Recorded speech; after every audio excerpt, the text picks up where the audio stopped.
Die taststemming wie verleend om te reguliere spottersplakken bij Massum en Jelsum voor de verkeersveiligheid afsletten binnen voor het publiek. De vleertuigspotters wien uit het hele land naar Ljouwert kwamen om van deze gelegenheid gebruik te maken. En als dank voor deze VIP-behandeling waard €3500 inzamelen voor de Bennenborkerij in Stiens. Is dit nog genieten? Ja, zeer zeker. Dus, maar iedereen is afval hier dat het hier op Ljouwert te waan is. Hè? Waar ik nog zo spannend bezig ben, er komt op dit moment een Vinza F27 komt er binnen. Dat is een van de laatste die ze nog hebben, dus dat is wel redelijk bijzonder.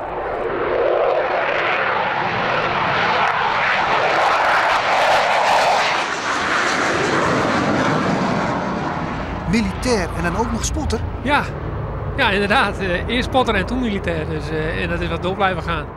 Morgen en sneun binnen de spotters weer gewone taskogers tussen de 200.000 bezoekers.